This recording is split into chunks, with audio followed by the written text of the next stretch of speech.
Selanjutnya, saya ingin ada digitalisasi sekolah-sekolah. Kita akan taruh layar-layar televisi di tiap sekolah kita. Di situ kita bisa memberi pelajaran-pelajaran yang terbaik.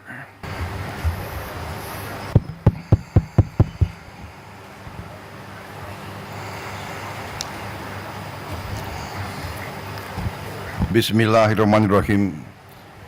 Assalamualaikum warahmatullahi wabarakatuh. Selamat siang. Salam sejahtera bagi kita sekalian. Shalom, salve, om swastiastu, namo buddhaya, salam kebajikan. Saudara-saudara sekalian, Menko PMK, Menko Pembangunan Manusia dan Kebudayaan, Profesor Pratikno yang saya hormati, Menteri Pendidikan Dasar Menengah, Profesor Abdul Muti yang saya hormati, Kepala Staf Kepresidenan, Letnan Jenderal TNI Purnawirawan AM Putranto, Sekretaris Kabinet RI, Letnan Kolonel Infanteri Teddy Indra Wijaya yang saya hormati,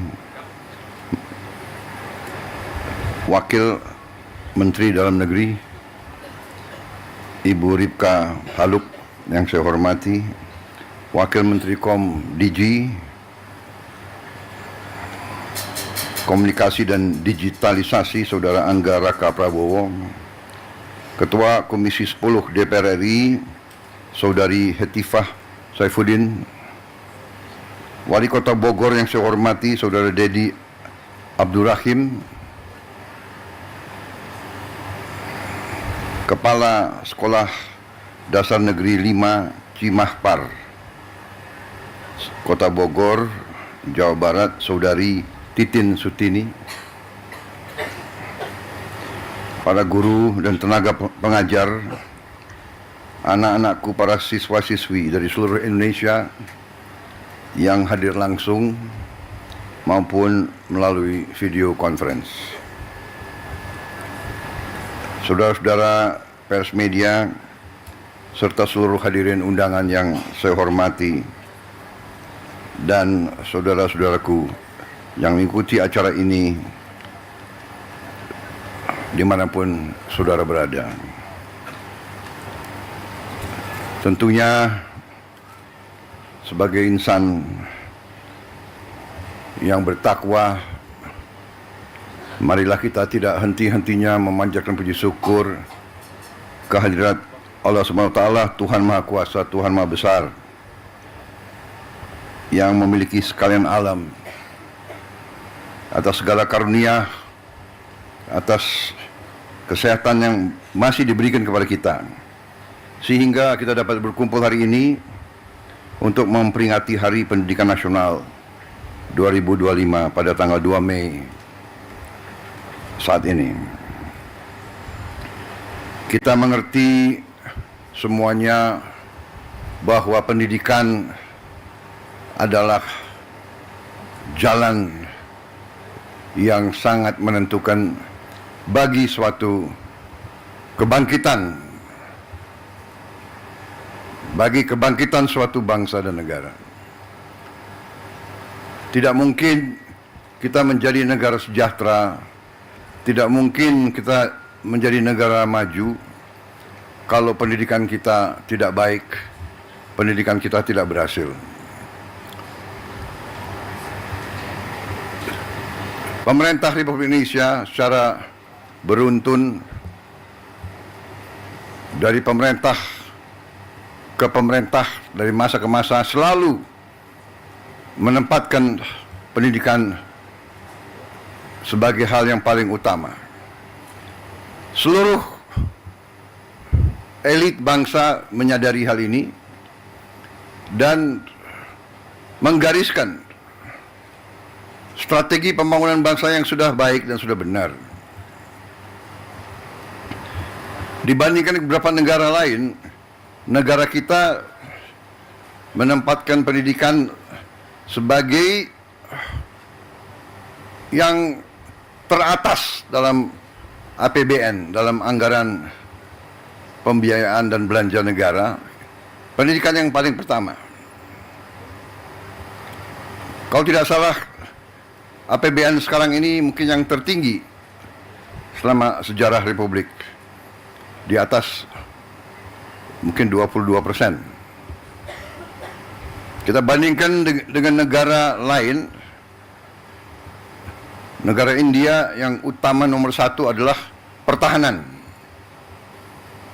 Memang mereka mengalami kemungkinan ancaman terhadap pertahanan mereka.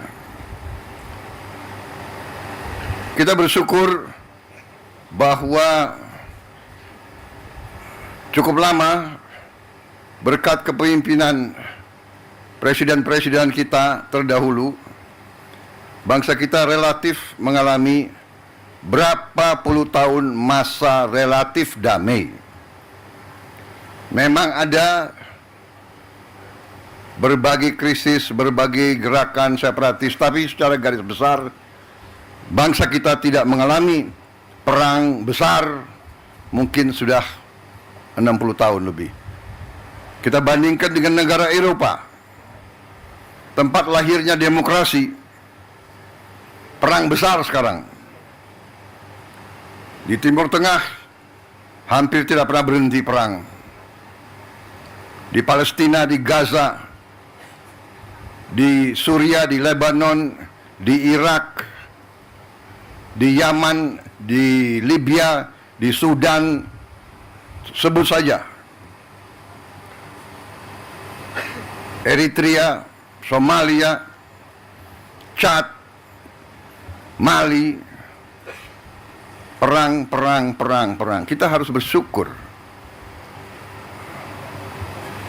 Untuk itulah masa sekarang karunia besar dari Yang Maha Kuasa, masa damai,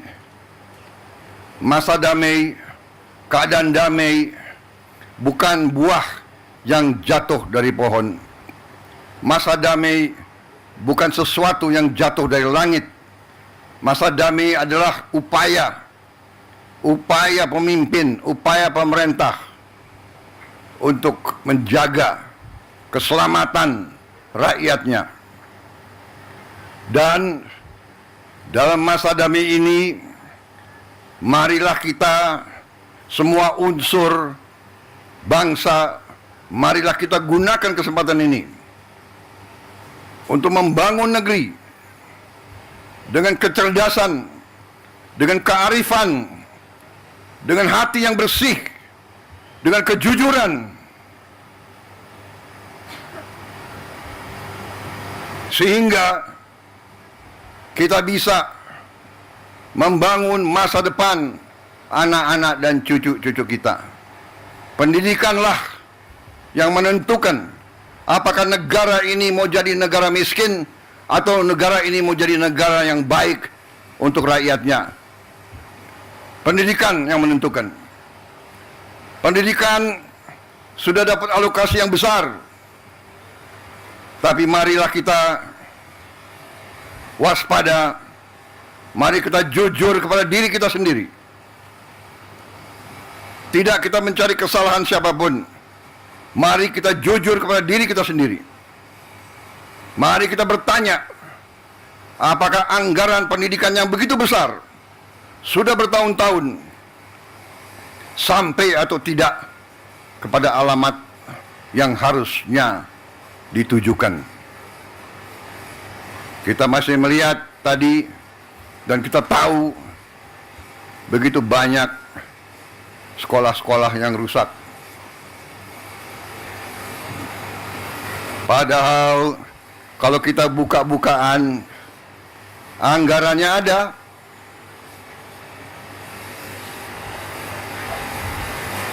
Bagaimana bisa satu sekolah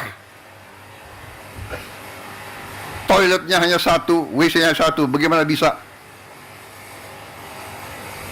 Ini saya ingatkan, tanggung jawab dari pemerintah daerah, tanggung jawab dari wali kota, bupati, gubernur bersama-sama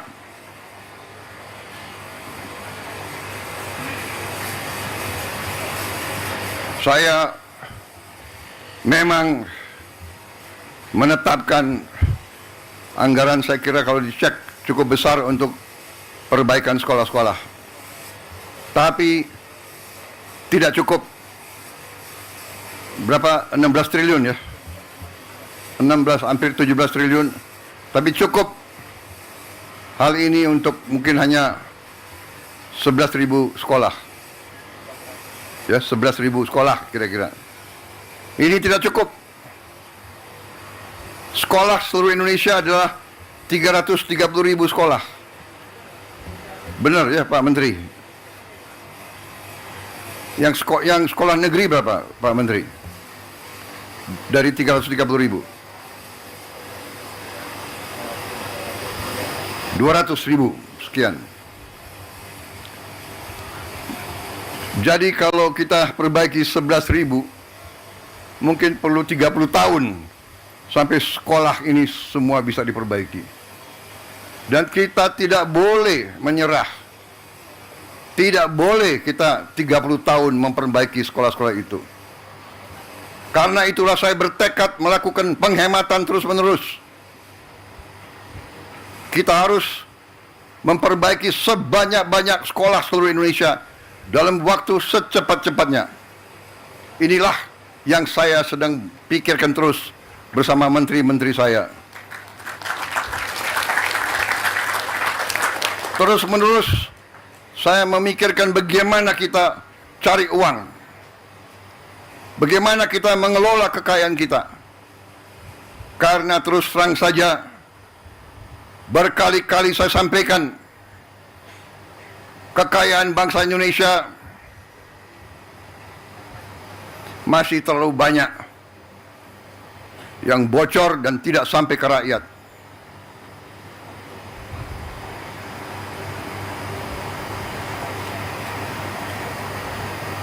Terus-menerus saya himbau jajaran pemerintah, para pejabat, para birokrat, saya himbau terus, berbuatlah yang terbaik untuk rakyat.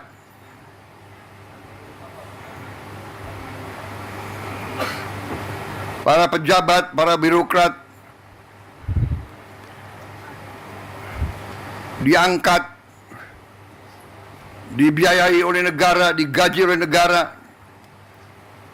Hendaknya anggaran untuk rakyat, anggaran untuk pelayanan rakyat, hendaknya jangan diselewengkan, jangan dikorupsi dengan segala akal.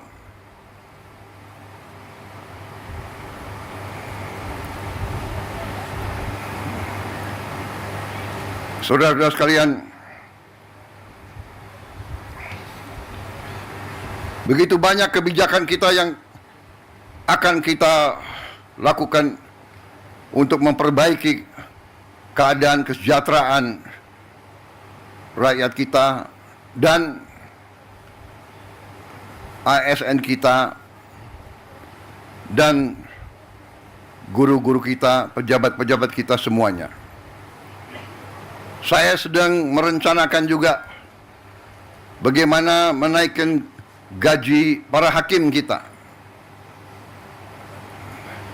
agar hakim kita nanti tidak bisa disogok, tidak bisa dibeli, sehingga hukum dilaksanakan dan ditegakkan dengan baik.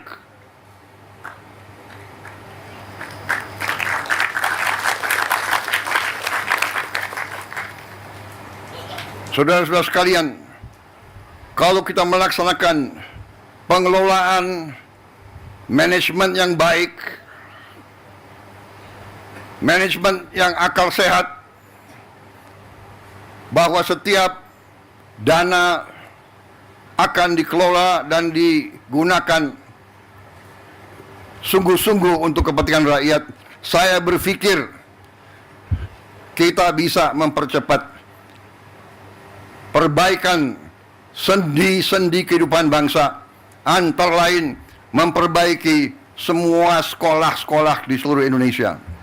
Ini sasaran kita. Saya menggunakan istilah hasil terbaik cepat. Kita harus berkumpul, otak-otak terbaik bangsa berkumpul untuk melihat cara-cara solusi yang terbaik cepat. Bukan terbaik, tapi penyelesaiannya 30 tahun. Bukan terbaik, tapi kita tidak tahu kapan selesainya. Terbaik, cepat. Ini kewajiban, ini tuntutan zaman. Bangsa-bangsa lain sedang berlari menuju kemajuan. Kita tidak boleh ketinggalan. Kita negara yang besar, negara yang kaya. Tidak pantas kekayaan kita tidak kita jaga. Kita menjadi bangsa yang bodoh kalau kita tidak bisa menjaga kekayaan kita. Dengan kekayaan yang kita jaga, dengan keberanian kita untuk menguasai kekayaan kita sendiri, kita akan punya sumber daya, kita akan punya dana untuk memberi pendidikan yang terbaik untuk seluruh rakyat kita. Ini tujuan kita, ini tujuan pemerintah yang saya pimpin, ini perjuangan saya dan pemerintah saya. Karena itu, terima kasih undangan hari ini. Kita luncurkan, tapi kita akan luncurkan ini hanya sebagai awalan, ya.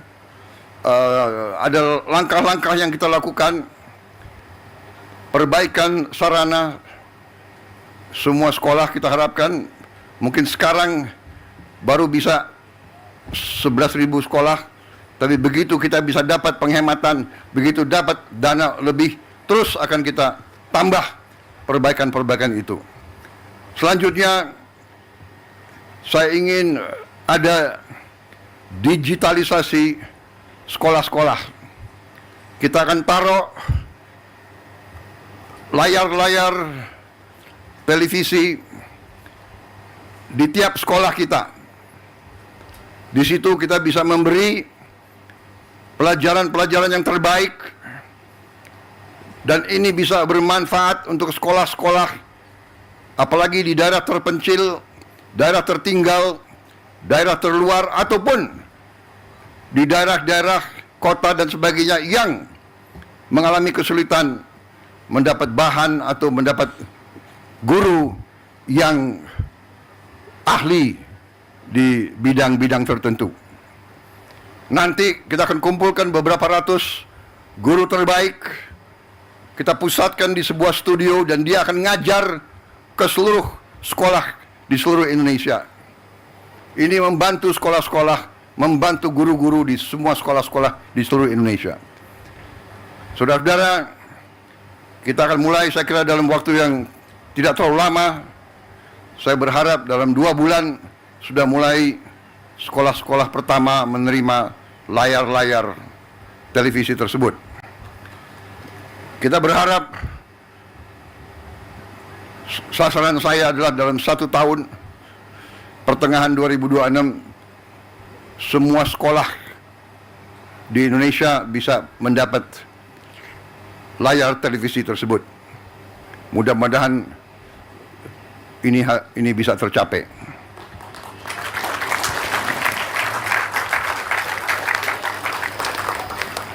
Saya kira begitu banyak kebijakan yang kita berikan.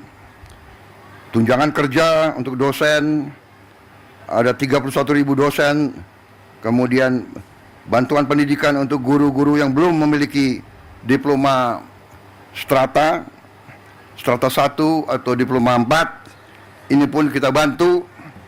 Pokoknya kita ingin pendidikan kita semakin baik. Saya berterima kasih, makan bergizi sudah terus diselenggarakan. Kalau tidak salah hari ini sudah mencapai lebih dari 3 juta penerima manfaat, dan dilaporkan kepada saya mungkin bulan depan akan sampai 4 juta, dan seterusnya sasaran kita November 2025 ini akan mencapai seluruh 82,9 penerima manfaat. Anak-anak dan ibu-ibu hamil akan menerima makan bergizi tiap hari. Saudara-saudara sekalian, ini juga akan mendorong roda ekonomi karena dana yang beredar di desa-desa, kecamatan dan kabupaten akan naik 4 kali 5 kali lipat. Peningkatan 400%, 500% mungkin belum pernah terjadi di negara manapun dalam waktu-waktu belakangan ini. Ini adalah hal yang penuh dengan cita-cita. Ini membutuhkan tekad, membutuhkan keberanian, membutuhkan semangat, dan itu akan kita lakukan.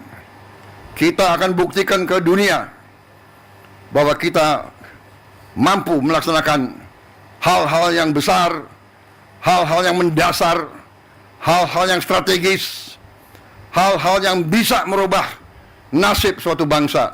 Kita tidak mau melaksanakan hal-hal yang biasa. Kita tidak mau meneruskan business as usual. Kita tidak mau melaksanakan dengan semangat kumaha engke. Semangat kita harus engke kumaha.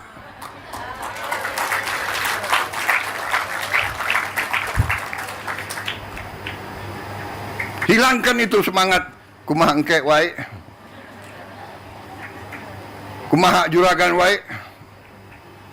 Kita harus bekerja keras, cepat, dan saudara-saudara, kita mampu. Kita akan buktikan bahwa kita mampu. Banyak negara sekarang datang ke kita, mau belajar dari kita. Saudara-saudara, bertahun-tahun kita selalu import beras. Bertahun-tahun kita selalu import jagung. Alhamdulillah, tahun ini produksi kita melimpah. Produksi kita jagung dan beras melimpah. Bahkan Menteri Pertanian dan banyak pejabat datang ke saya, Pak, kita bingung Pak, nggak ada gudangnya. Akhirnya saya bikin program kilat, membuat gudang darurat, gudang improvisasi. Kita akan bangun 25.000 gudang improvisasi yang akan dibuat dari bahan-bahan yang lumayan, bisa bertahan 5-10 tahun. Sambil nanti gudang yang benar akan kita bangun di tiap desa. Dalam 3-4 bulan lagi kita akan mulai membangun gudang-gudang koperasi di 80.000 desa. Nanti tidak ada lagi panen yang tidak bisa disimpan dan dirawat. Tiap desa akan punya pendingin, cold storage. Panen nanti buah dan sayur akan bisa disimpan, tidak akan busuk, tidak akan rusak karena terlambat dikirim ke pasar. Tiap koperasi desa akan memiliki truk, minimal 80.000 truk, sehingga begitu panen bisa dikirim ke penggiling padi, bisa dikirim ke Bulog, bisa dikirim ke pasar. Dari kota bisa membawa bahan-bahan yang diperlukan oleh rakyat di desa-desa. Saudara-saudara sekalian, kita akan buat gerakan besar untuk merubah, untuk memperbaiki ekonomi Indonesia, untuk memperbaiki ekonomi rakyat, untuk memberi hasil terbaik cepat. Saudara-saudara sekalian, saya kira itu yang ingin saya sampaikan. Terima kasih. keluarga besar pendidikan, terima kasih para guru seluruh Indonesia. Sungguh-sungguh para guru ini adalah memang pahlawan yang sering tanpa tanda jasa.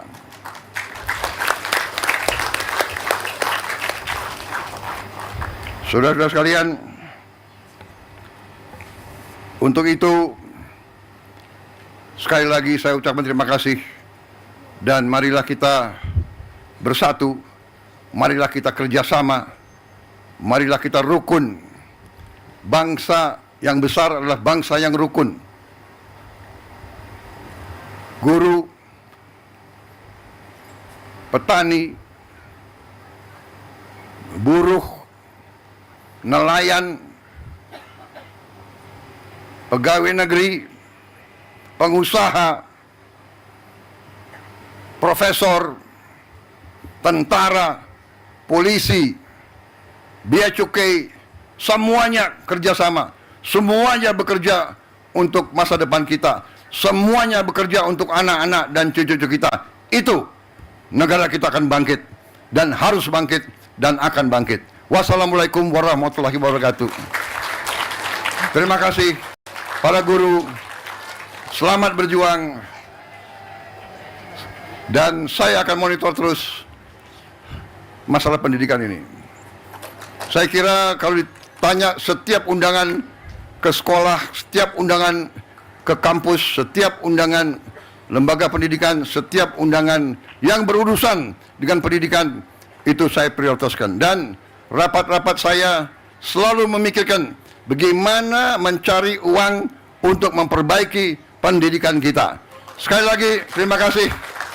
Selamat bekerja, dan optimis kita akan menjadi negara yang hebat. Terima kasih. Selesai.